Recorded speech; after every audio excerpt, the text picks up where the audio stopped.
Hi, Carol Salter here, reading from her book again.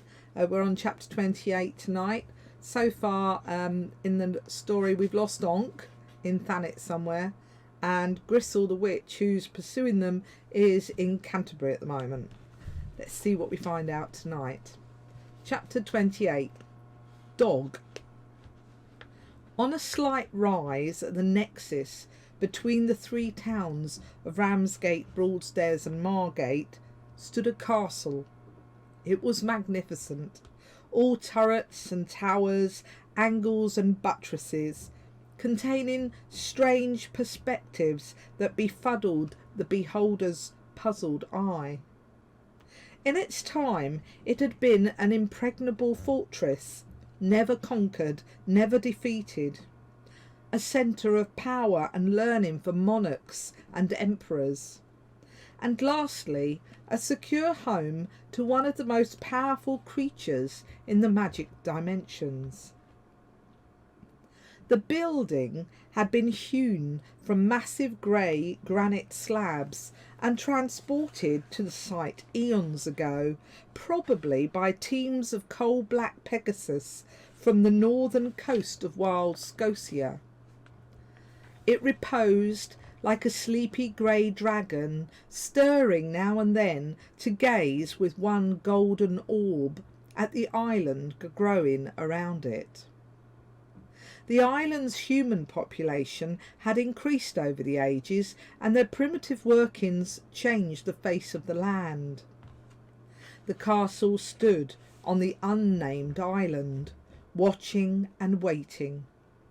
It smiled as the shambling brown bear, the sure-footed timber wolf and the determined beaver crossed from the larger continent during dry, hot summers. It fretted when humanity achieved adolescence and arrived on the island. The beautiful wild animals were driven away, either back to Europe or north to Scotia. Then the Rift War separated the dimensions, and much, much later, Celtics settled and named the island Tanath, Land's End. It frowned when Augustan monks arrived in the 12th century, scowling as they began constructing walls and drainage systems between Tanath and the mainland.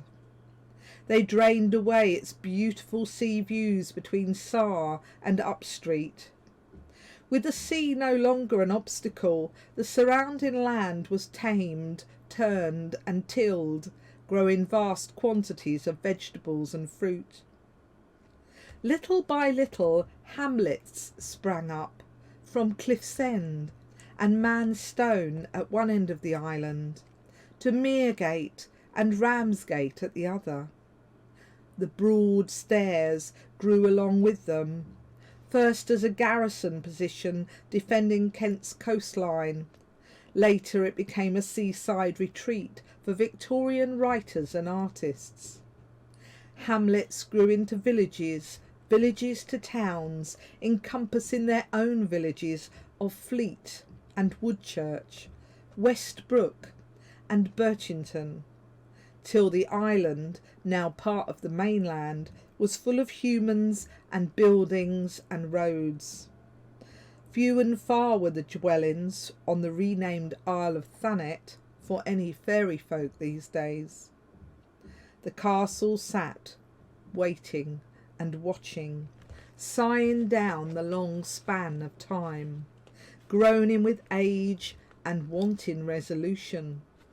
It sat within its enchantment-protected remnant of the island's once great West Wood. Behind two rusted iron gates the castle brooded, waiting for release from an enchantment set upon it a millennia ago. Onk was resting beneath the island's surface. He was alone too, but not for long. He woke in the early hours of the morning, where he'd fallen asleep, inside the damp railway tunnel after mislaying Hearty. It wasn't normal for Onk to wake so early. He liked his sleep, often taking 3 or 4 naps to augment his nighttime slumber. It took a couple of seconds to wake up his mind and ask it what had woken him. Then he remembered. Something, or someone, had wrapped themselves around his left leg as he lay snuggled against the dusty chalk mound. Onk wasn't stupid. He knew danger when he saw it, or rather felt it. Feeling down his leg with his right hand, he discovered the something was covered in reptilian scales. The scales shivered at Onk's touch, writhing up and down in time to the rhythm of breathing, but not Onk's. They covered a long, sinuous tail, the owner of which lay on the other side of the mound. Onk hadn't seen many reptiles. The odd grass adder or a tiny lizard had come his way. They were tasty, but he needed several dozen for a decent meal. This was neither. Judging by its tail, it was bigger, a lot bigger. Another disquieting factor was the unwelcome smell. Small puffs of sulphur-laden yellow smoke came billowing round the chalk hillock at regular intervals. They were suggestive of someone smoking a very large, smelly pipe. Onk wasn't sure what to do. Should he get up, throw the tail off his legs and walk away? Or should he rise carefully, a difficult thing for a troll to manage, and slide the loops of tail off without rousing the slumbering beast? He was thinking it would be helpful if a hole existed through the centre of the mound, so he could look through and figure out his chances. He contemplated punching a hole through the chalk for a bit, but decided it might anger the owner of the tail. Onk did none of these things. Instead, his natural attraction and love of all beautiful things took over his soul, and he prompted a fourth course of action. "Pretty tail," he mumbled, and began stroking the scales. The tail wriggled, sliding up and down, trembling in obvious pleasure and delight. Its owner, enchanted by the experience, emerged to find the cause of this wonderful sensation. The dragon, or dragonette, as it should more accurately be called since it wasn't fully grown, stood 4 feet high. It was about the size of a large Great Dane, which explained why the next word Onk uttered was "dog." Dog wagged its scaly tail and padded over to Onk, its long claws clicking on the compacted ground. Onk watched as the baby dragon settled down in front of him. It was a shimmering creature of light, despite the gloom. It glowed with a beautiful green-blue metallic sheen. Onk was enchanted from the animal's iridescence and its large, golden, doe-like eyes. "Pretty dog," he announced. The young dragon, liking what it heard, began to purr. It's a well-known fact that dragons, like chickens, purr when they're happy. Both species are descended from the dinosaur, and it's possible these purred too when content. Onk crooned to the little dragon. It didn't know what the words meant, but it understood Onk's gentle tone. Turning round and round like a feline, it worked at finding a comfortable spot. Content, it nestled down on top of Onk's legs, returning to a deep, sulphur-enhanced sleep. Onk, recognising he was effectively trapped, decided he too could manage a few more hours shut-eye before rising to search for breakfast. Besides, moving now could injure the pretty dog. Onk the city troll and Dog the baby dragon slept on unhindered inside the tunnels under Ramsgate town, unknown to any island inhabitants, be they human, fairy or animal. When they woke together much later, they went looking for food. Onk appeared to have forgotten Hearty for the time being. He didn't trouble himself with the walnut hanging round his neck either. Dog took up all his attention and time. In return, Dog proved resourceful at finding food during the next couple of days. He seemed to know the area well, especially the supermarket and the chip shops. The fledgling relationship wasn't without its drawbacks, the main problem being the risk of catching fire. Onk sported a number of superficial burns on his legs, plus a portion of his hair was missing above his left temple, before the end of their first day together. His left eyebrow had fallen victim too, lost when Dog became so excited, instead of setting fire to Onk's leg, he jumped up straight into Onk's arms. Where real dogs lick their owners into a sodden wetness, Dog did the reverse, casting fire over the object of his affection, singeing Onk round the edges. In the case of food, this was great. Onk loved nothing more than cooked roast chicken, but he preferred his own state raw and intact. Dog was a quick learner, for Onk was a hard but fair master. When Dog flamed his eyebrow and Onk felt his face glow with heat, he threw Dog 40 feet into the air in his pain. Dog, flung in such a manner, tumbled end over end, until, righting himself, a small pair of wings snapped open behind him. Dog didn't seem able to soar, but he was able to glide and reduce his otherwise fatal descent back to terra firma. Landing a few feet away from Onk, he returned to him, trembling, head down in submission, tail between his legs. "Bad dog," muttered Onk, patting his face with water from a puddle. For the remainder of the day, Dog skulked around behind Onk, fearing to come too close. By nightfall, fear and anger forgotten, master and hound settled down together. Dog wrapped around Onk's feet, as was his custom. The new pairing caused quite a stir in Thanet that early evening. The troll and his pet dragon were seen by a variety of fairy folk. The tiny green elm elves on Elms Avenue watched, as the two of them fed like kings outside the nearby elite supermarket, one of their favourite dining haunts.